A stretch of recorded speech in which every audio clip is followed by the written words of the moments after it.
This is Anatomy of Success, and I'm your host, Steve Wohlenhaus. Glad you joined us this week. 6 things to improve how we use time. Let's get started.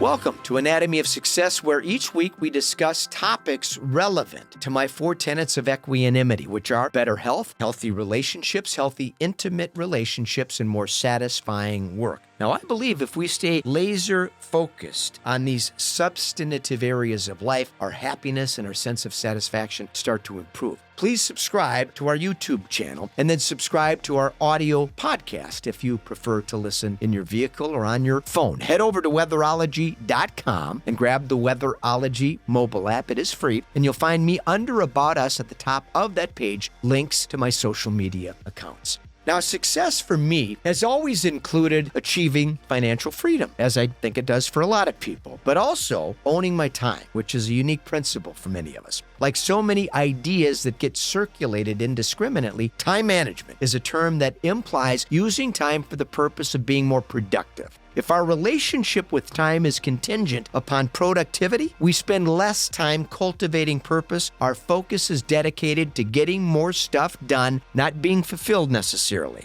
In the process, we create stress, anxiety, and often resentment. Many people have invested heavily in the hustle culture that celebrates squeezing every second from each day in the spirit of productivity. Productivity is important, don't get me wrong, but not at the expense of self-care and well-being. When we embrace a new perspective about time, we focus on setting boundaries, exercising discipline, emphasizing health, defining our values. Productivity falls in place when we eliminate distractions and operate at peak efficiency, compliments of making time work to our advantage. So maybe it's time for a slightly new perspective on time management. And I believe these 6 reasons why managing time differently is going to pay off for us.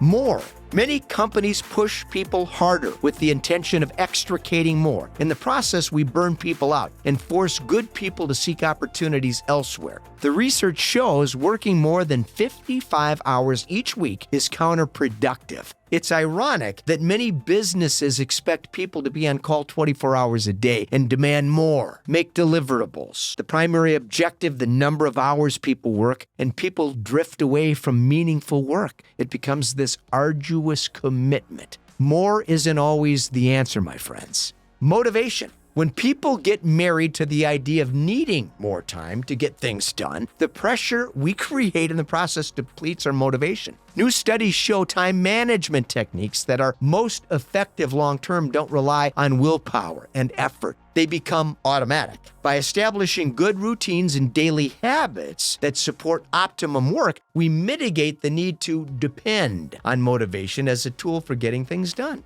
Consequences. When we obsess over time management, we induce more stress by manufacturing unnecessary pressure that results from our addiction to productivity. When we make health top priority, we become more productive. As a consequence, we have more clarity and more energy, which encourages productivity. The consequences for being preoccupied with managing time can result in elevated blood pressure, emotional fatigue, stress, feeling depressed, and even alcoholism. Time is in short supply. We have to use it wisely and focus on getting the right things done, our top priorities.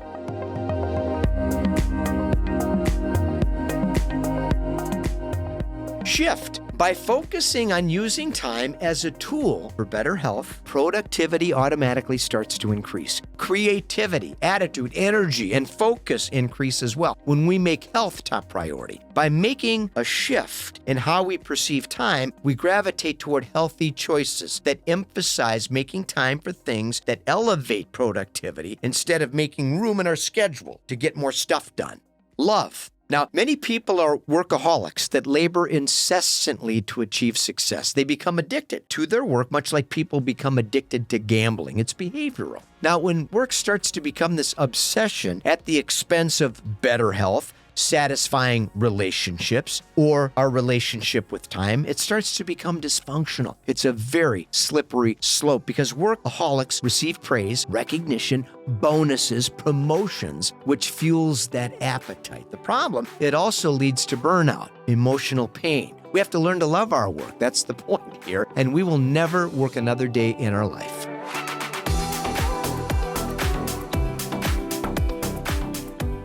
Unplug. Technology is a trap that creates the illusion of missing out and being disconnected. With notifications constantly chiming and new social apps being released that demand participation, it's easy to get the impression that opportunities are being lost if we don't participate. I don't use Twitter, Snapchat, or any of those other social apps. Guess what? My business isn't affected at all. Sometimes unplugging is the best way to create more time for what matters most by eliminating unnecessary distractions that consume our precious time.